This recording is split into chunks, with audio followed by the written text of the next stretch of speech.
पीछे जब सत्संग प्रारंभ हुआ था भगवान श्री राम के चरित्र का, तब आया था विश्रवा को कुबेर जी ने सेवा में 3 नवयुवतियां जो मायामयी और बहुत सुंदर थी, एक पुष्पोत्कटा और मालिनी और राका। पुष्पोत्कटा से रावण कुंभकर्ण, मालिनी से विभीषण और राका से ये शूर्पणखा और खर, इनका प्रादुर्भाव हुआ था। विश्रवा जी पुलस्त जी के ही अंश से प्रकट हुए थे। उत्तम ब्रह्म ऋषि हैं जो ब्रह्मा जी के मानस पुत्र कहे गए हैं, पर क्रोध भाव से कुबेर जी के साथ द्वेष करते थे। प्रारंभ में सुना था उस भाव का प्रभाव हुआ कि माता राक्षसी कुल की थी, तो ये राक्षस स्वभाव वाले प्रकट हुए। पर बड़ी विचित्र लीला, उनमें से विभीषण जी भगवान के परम भक्त, तो ये बहन ही हुई, पिता एक ही है और माता अलग अलग है। ये घूम रही थी, पता नहीं कौन सा सौभाग्य भगवान पर इसकी दृष्टि पड़ी और मोहित हो गई। यद्यपि ये बड़ी भयावनी और राक्षसी स्वभाव की, उसने देखा भगवान श्री राम को तो हृदय में विकलता हो गई। ऐसा सुंदर रूप, अपने को रोक नहीं पाई। प्रणाम है भैया, भगवान के रूप में कौन नहीं मोहित हो जाएगा, प्रणाम है, पर भाव कुछ दूसरा है इसका आंतरिक। जैसे प्रेम तो गोपी जनों ने भी किया और प्रेम मथुरा की कुब्जा ने भी किया, पर जय जयकार कुब्जा की नहीं, गोपी जनों की थी। श्री कृष्ण सुखार्थ निष्काम प्रेम गोपी जनों के हृदय में है। और थोड़ा तो इसलिए श्री शुकाचार्य जी ने तो उसके लिए दुर्भगा शब्द का भी प्रयोग किया है कुब्जा के लिए। गोपी जनों की चरण रज तो बड़े बड़े महापुरुष बंधन करते हैं। प्रभु के रूप को देखकर कामाशक्त हो गई, वैसे फिर भी प्रणाम करने लगा योग्य है। कोई ऐसा है ही नहीं, जब काम स्वयं काम से युक्त हो जाए प्रभु को देख के, कोटि काम के मन को मोहित करने वाले प्रभु का रूप है। पर कुछ भाव कुछ दूसरा है। इसके पति का नाम विद्युत जुहा है। ये काल के राक्षस का प्रधानमंत्री है। रावण ने जब आक्रमण किया तो विद्युत जुहा ने, प्रधानमंत्री था, उसने कहा कि तुम्हारी जो ये इच्छा है कि संपूर्ण ऋषि मुनियों को नष्ट किया जाए और राक्षसी राज्य हो, इसमें हम सहयोग नहीं करेंगे। ये शूर्पणखा का पति था विद्युत जुहा। उसकी कोई आज्ञा का उल्लंघन कर दे बर्दाश्त नहीं था, तो रावण ने मार डाला था उसी दिन। अब जब पति को भी मार डाला तो उसके आगे किसका बस क्या है। तो रही थी अपने भाई खर के समीप ही पंचवटी में, पर सोच रही थी कभी अवसर आए, ऐसा अवसर आएगा तो तेरा विनाश मेरे द्वारा ही होगा। तूने मेरे पति को मारा। वो राक्षस तो था विद्युत जुहा, पर धर्मयुक्त था। वो कहता ऐसा नहीं, आप ऋषि मुनियों को मारे, राक्षस राज साबित करें, इस पे हम आपका सहयोग नहीं करेंगे। तो मार डाला उसने, क्योंकि जो अपने स्वार्थ में अंधे होते वो रिश्ते नातों का सम्मान नहीं करते। अब ये स्त्री शरीर में थी तो राक्षसी, पर मन मारे बैठी थी कि कोई हमें ऐसा। अब खर, दूषण, तीसरा, ये सब अनुगामी थे रावण के, रावण की आज्ञा पे चलते थे। तो सोचा कि अगर इनसे भी जरा बोलेंगे तो हमें मार डालेंगे। रावण का विरोध कोई कर दे ऐसा है ही नहीं। त्रिभुवन में कोई नहीं था कि उसके खिलाफ कोई बोल सके। अंदर ही अंदर सोच रही कभी तो अवसर मिलेगा, जीवन व्यतीत करूंगी, लेकिन जिस दिन अवसर मिलेगा इसका नाश करवाऊंगी। आज अजान बाहु भगवान को देखकर उसको और सुना था कि इन्होंने ही सुबह हो आदि काम, मारीच को एक बाण मारा था तो बिना फण का 400 कोस दूर गिरा था, 100 योजन दूर गिरा था। ताड़का का वध किया, विराध का वध किया। उसको पता था, समझ गई कि कोई साधारण बलि ताड़का को नहीं मार सकता था, सुबाहु को नहीं मार सकता था, विराध को नहीं मार सकता था। इसका मतलब है महाबली हैं। एक बार इनसे मिलके देखती हैं। तो प्रभु से कह रही तुम सम पुरुष, क्योंकि आपने भी निश्चय किया है निश्चरहीन मह करूं भुज उठाए प्रणकीन, और मेरा भी आंतरिक निश्चय है कि इसको बर्बाद करके छोड़ूंगी जिसने हमारे सुहाग को उजाड़ा है। पर बोल नहीं सकती थी। सुंदर रूप धारण किया और भगवान के सामने गई और मुस्कुरा कर बोली तुम सम पुरुष नमो सम नारी, यह संजोग विधि रचा विचारी। आपके जैसा पुरुष नहीं, मेरी जैसी नारी नहीं, बड़ा सुंदर संजोग है, स्वीकार कर लो महाराज। मम अनुरूप पुरुष जग माही, देखूं खोजी लोक तिहु नाही। ताते अब लगी रहूं कुमारी, मनुमाना कछु तुम्हीं निहारी। मेरे लायक तो आप ही हो, तीनों लोक में कोई नहीं है मेरी जोड़ का, ये रावण का विनाश का संकल्प कर सके। आपने भी किया है और मैंने भी किया है, बड़ी गूढ़ भाषा है। वैसे अब तक मैं कुमारी हूं, किसी का वरण नहीं किया, आप हमें स्वीकार कर लीजिए। तुमको देखकर मन मान गया है। भगवान सीता जी की तरफ देखे हुए मुस्कुरा दिए। सीत ही चित ही कही प्रभु बाता, जैसे तुम कुमारी हो ना, आहै कुमार मोर लघु भ्राता। हमारे पास तो सीता जी है, ये कुमार हमारे लघु भ्राता लखनलाल, इनके पास जाओ, इनसे बात करो। ओ गई लक्ष्मण रिपु भगनी जानी, प्रभु बिलो की बोले मृदुबानी। सुंदरी सुन मैं इनकर दासा, पराधीन नहीं तोर सुपासा। प्रभु समर्थ कौशलपुर राजा, जो कछु करही इन्हीं सब छाजा। सुंदरी, मैं तो प्रभु का दास हूं, पराधीन हूं, मेरे द्वारा तुम्हें कभी सुख नहीं मिल सकता। एक कौशल नरेश भगवान श्री राम हैं, इनको सब कुछ फबता है। आप इन्हीं की चरण शरण में जाएं, क्योंकि सिद्धांत है सेवक सुख चाह मान भिखारी। व्यसनी धन शुभ गति व्यभिचारी। लोभी जसु चाह चार गुमानी। नभ दुहि दूध चहत ये प्राणी। सेवक होकर के अपने सुख की चाह करे, भिक्षुक धर्म स्वीकार करके सम्मान की चाह करे, जुआ शराब व्यभिचार करने वाला धन और शुभ गति चाहे, कभी नहीं प्राप्त हो सकता। लोभी पुरुष अपना यश चाहे, अभिमानी पुरुष अर्थ धर्म काम मोक्ष चाहे, ये सब प्राणी आकाश को दूह कर दूध लेना चाहते हैं, अर्थात असंभव को संभव करना चाहते हैं।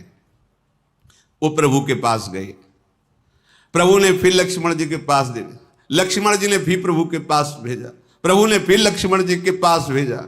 लक्ष्मण जी ने कहा कि तुमको वही भरेगा जिसके एक इतनी भी लज्जा नहीं होगी। लक्ष्मण जी ने कहा, लक्ष्मण कहा तोई सो बरई, जो तृण तोरी लाज परिहरई। जिसने तृण तोड़कर लाज का त्याग कर दिया, तेरी जैसे को वही वरण करेगा। अब तो सुंदर रूप त्याग कर आ गई शूर्पणखा के रूप में, भयानक रूप। तब खिसियानी राम पही गई, रूप भयंकर प्रगटत भई। सीत ही सभय देखी रघुराई, कहा अनुज सन शयन बुझाई। सीता जी को भयभीत देखकर भगवान ने पीछे किया सीता जी को, लक्ष्मण से कहा हिसाब कर दो इसका। नाक कान काट लिए। लक्ष्मण तिलाघो सो नाक कान बिन कीन, ताके कर रावण को मनो चुनौती दिन। नाक कान काट के मानो निशाचर राज रावण को चुनौती भेजी हो। लक्ष्मण जी ने शूर्पणखा को नाक कान रहित कर दिया। अब तो जब नाक कान कटा तो ऐसा लग रहा था जैसे गेरू के पहाड़ से पानी का धारा गिर रहा हो, ऐसे खून बहने लगा। नाक कान बिनु भई बिकरारा, जनु स्रव शैल गेरू के धारा। खर दूषण पही गई बिल पाता, धिग धिग तव पौरुष बल भ्राता। नाक का वैसे विकराल थी, जब नाक कान कटा तो लाल लाल खून बह रहा और विकराल रूप हो गया। अब अवसर ढूंढा, अब विनाश का कार्य शुरू करूंगी। गई खरदूषण के पास और कहा, तू भाई है, बड़े बलवान बनते हो तुम, राक्षस राज बनते हो, देखो तुम्हारी बहन का नाक कान काट, तुम्हारे बल को धिक्कार है। तो किसने किया है? तब समझा कर बताया, यहीं पास में आए हैं एक राजकुमार जिनके साथ बहुत सुंदर स्त्री और दूसरे राजकुमार गोरे और इतने बलशाली कि तुम उनके सामने कुछ नहीं हो। देखो तुम्हारी बहन का नाक कान काट लिया। अब तो तुरंत आदेश किया, तो जैसे काजल के पर्वत पंख धर के उड़ रहे हो, ऐसे ऐसे भयानक राक्षस अपने असली सब रूपों में युद्ध की तैयारी की।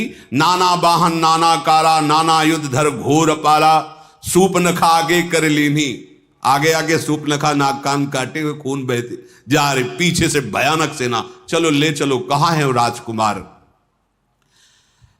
अब तो मृत्यु के वशीभूत होकर ये सब खिंचे हुए चले जा रहे हैं राक्षस, गरज रहे हैं, ललकार रहे हैं, कोई आकाश में उड़ रहा है, कोई बड़ी अपनी बलवीरता की डींगे हाँक रहा है, अरे कोई कहता जीते जी दोनों भाइयों को पकड़ लो, पकड़ के मार डालो, उसकी स्त्री को छीन लो, ऐसे आवाजें गूंज रही।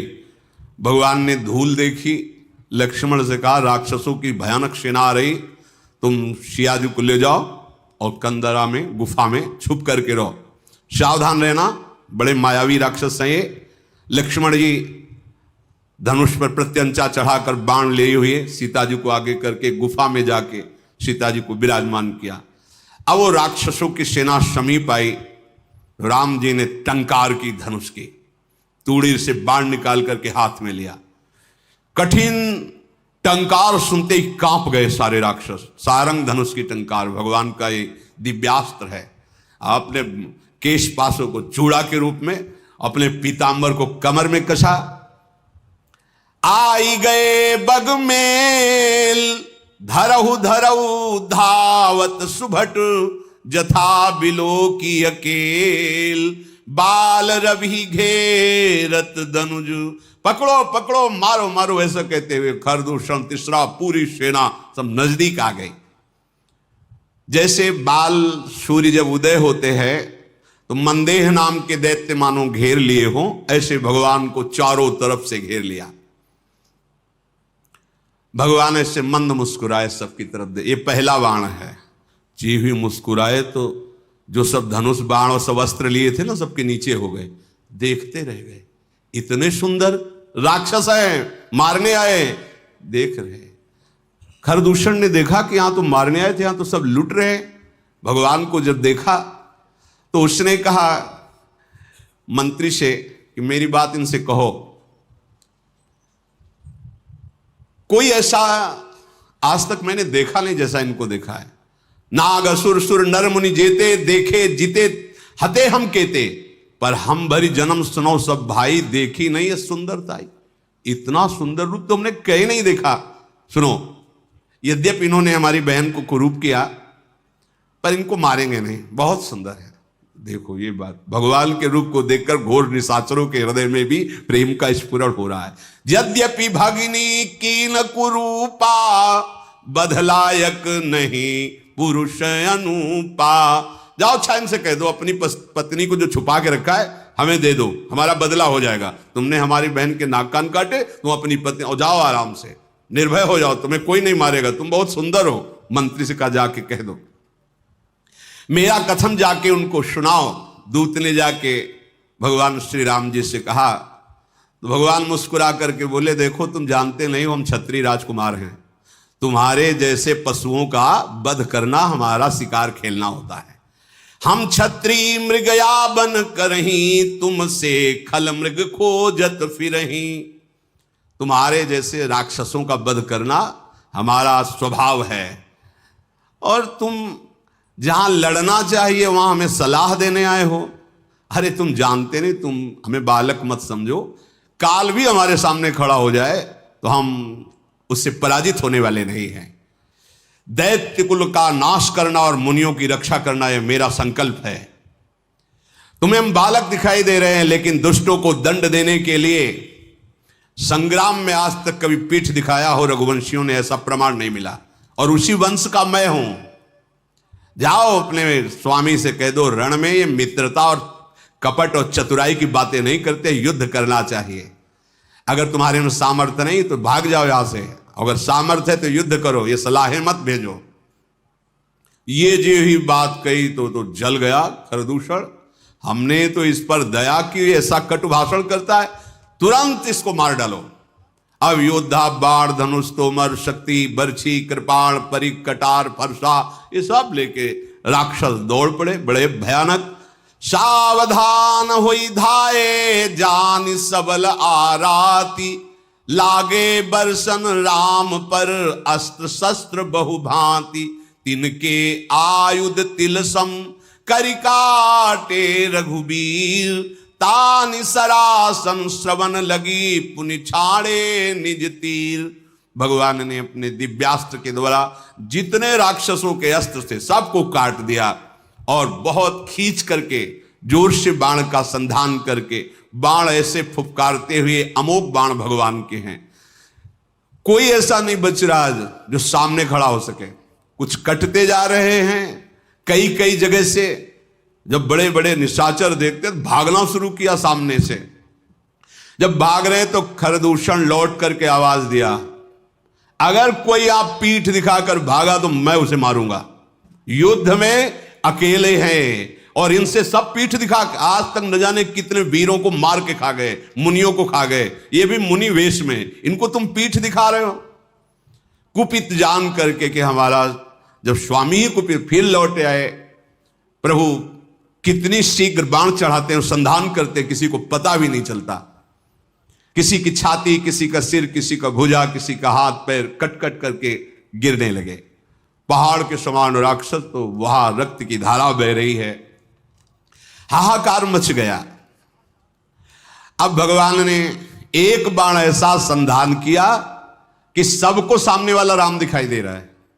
और वो पूरी भीड़ में राक्षसों की एक बाण सम्मोहन ऐसा कि सामने वाला राम, वो उसको काट रहा, उसको वो राम दिखाई दे रहे, वो उसको आप सही में राम राम कही तनु तजहि पावहि पद निर्वाण, करि उपाय रिपु मारे छन मह कृपा निधान। ये राम, वो ये राम, और कहा जा रहे हैं सब भगवान के धाम पहुंच रहे हैं, क्योंकि अंतिम में राम दर्शन और मुख से नाम, यही बड़े बड़े ऋषि जन मांगते हैं, जो ऋषियों को भी नहीं मिलता। वो घोर राक्षसों को भगवान जब अवतार लेते हैं तब वो लाभ प्राप्त हो जाता है।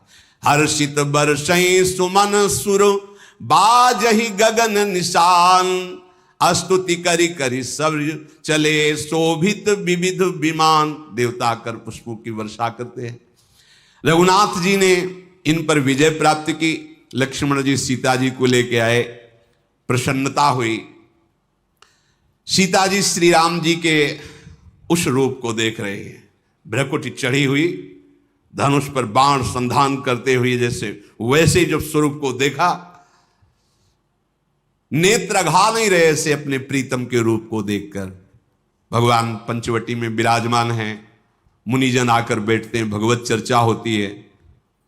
आगे आगे तो चली थी सूर्पनखा, जब भगवान के सामने आई तो सबसे पीछे पहुंच गई थी। जब सब सुहा हो गए, देखा इधर का काम पेट। अब वो वहां से गई लंका में और सभा में जाकर के हाथ पटक पटक के जमीन पे, छाती पे, माथे पे रोने लगी।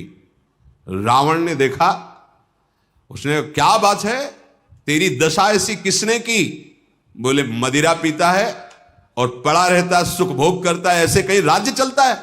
सूर्पनखा ने कहा, करसिपान सोवस दिन राती, सुध नहीं तो सिर्फ परा राती। बहुत बड़ा दुश्मन आ गया है तुम्हारा, तुम राजनीति को जानते नहीं हो, केवल शराब पीते हो, मदिरा पीते हो और उन्मत्त होकर महल में बने रहते हो। जानते हो अगर विषयों का संग करे तो सन्यासी का नाश हो जाता है, अगर ठीक सलाह देने वाला मंत्री ना हो तो राजा का नाश हो जाता है, अगर मान प्रिय लगने लगे तो ज्ञान का नाश हो जाता है, मदिरा पीने का वाले का ऐश्वर्य और लज्जा का नाश हो जाता है, विवेक ना हो तो वैराग्य केवल नाटक रह जाता है। ऐसे ही यदि राजनीति सही ना हो तो राजा का नाश हो जाता है। मैं सही कहती हूं कि अब तुम्हारे नाश का अवसर आ गया है। बहुत बड़ा दुश्मन तुम्हारे समीप आ चुका है। दुश्मन को और आग को कभी छोटा नहीं समझना चाहिए। रावण, तू अपने अभिमान में है और सभा में तेरे जैसे भाई के होते हुए मेरी नाक कान काट ली गई, ऐसे चिल्ला चिल्ला के। तेरे जीते जी मेरी ऐसी दशा। सारी सभा खड़ी हो गई क्रोध से। शूर्पणखा बाह लंबी कर करके रावण से, तेरे जोश में चढ़ाए, अब तेरा विनाश होगा। क्योंकि ये बात तब नहीं कहती जब सुहाग उजाड़ दिया था कि तेरे होते हुए तेरे हाथों से सुहाग, नहीं, अब आज अपनी बात बता करके वो रोने लगी। तू ये तो बता कौन शत्रु है त्रिभुवन में, कौन ऐसा जो रावण से भयभीत ना होता हो। कहा है अयोध्यापति महाराज दशरथ के लाडले कुमार श्री राम, लक्ष्मण और बहुत सुंदर उनके साथ स्त्री है, वो आए हुए हैं, जिनकी भुजाओं का बल पाकर अय दशमुख रावण अब कोई भी मुनि तेरे से भय नहीं खाता। देखने में बालक है पर काल के भी वो महाकाल हैं, परम धीर श्रेष्ठ धनुर्धर, महान गुणों से युक्त, महान बल, अतुलित बल प्रताप, द्रोह भ्राता, खल बदरत सुर मुनि सुख दाता, शोभा धाम राम अस नामा, तिनके संग नारी एक श्यामा। दोनों भाई महान बलशाली, परम सुंदर, शोभा के धाम, नाक कान कटे फिर भी कह रही परम सुंदर है वो, दुष्टों का वध करने में समर्थ है, शांत भक्त, देवता मुनि इनको सुख देने वाले हैं, उनका नाम है राम। उनके साथ बहुत सुंदर नवयुवती है। विधाता ने ऐसी स्त्री तो त्रिभुवन में बनाई ही नहीं है जैसी स्त्री है। 100 करोड़ कामदेव भी न्यौछावर हैं, ऐसा सुंदर स्वरूप राम जी का, तो 100 करोड़ रति भी न्यौछावर हैं ऐसा सुंदर स्वरूप उस युवती का। उन्हीं के छोटे भाई गोरे भाई लखन जी ने मेरी ये दुर्दशा की है। और जब मैं ये बात खरदूषण से कही तो पूरी सेना सहित वहां गए, खरदूषण, तिसरा, इन सबको काट के फेंक दिया, कोई नहीं बचा।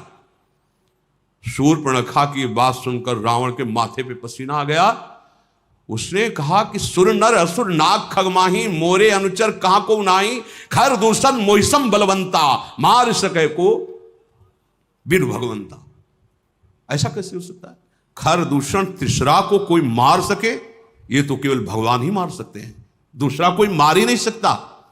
सुर रंजन भंजन मही भारा, जो भगवंत लीन अवतारा। ये कोई साधारण ज्ञानी भी नहीं है, भगवान शिव का ये महान अनन्य भक्त है। अब स्वभाव में राक्षसी प्रवृत्ति है। विचार किया उसने कि खरदूषण तिसरा इनको तो भगवान ही मार सकते हैं, और मैंने सुन रखा है ऋषियों से कि भगवान का अवतार होगा जो अपने भक्तों के मन को सुख देने वाले हैं। आहा, जो संसार के भार का हरण करने वाले हैं, उन्हीं भगवान का अवतार। तो क्या उन्हीं भगवान का अवतार हो गया? यदि वो भगवान हैं तो मैं जाई बैर हठि करऊं, प्रभु सर प्राण तजे भौतरऊं। अगर भगवान है तो मैं उनसे बैर भाव की उपासना करूंगा, ऐसा दृढ़ बैर करूंगा कि उनके अमोघ बाण से परम पद को प्राप्त होऊंगा, क्योंकि मैं जानता हूं मेरे से भजन तो होगा नहीं। हो ही भजन न तामस देहा, मन क्रम बचन मंत्र दृढ़। मैं राक्षसी स्वभाव का हूं, मेरे से भजन नहीं होगा, पर मैं बैर करूंगा, पर दृढ़ बैर करूंगा। इनके सिवा किसी और का चिंतन न हो, ऐसी दुश्मनी इनसे ठानूंगा। भक्ति से तो भजन होने वाला नहीं इनसे, पर इनका मैं ऐसा चिंतन करूंगा बैर भाव से। अंतिम समय तक इसका निर्वाह किया रावण ने। कहां राम रन हतोपचारी। अगर कहीं राजकुमार हैं तो अभी मजा चखाता हूं, अगर कहीं भगवान हैं तो दृढ़ बैर करूंगा, इनके बाणों से मैं परम धाम को जाऊंगा।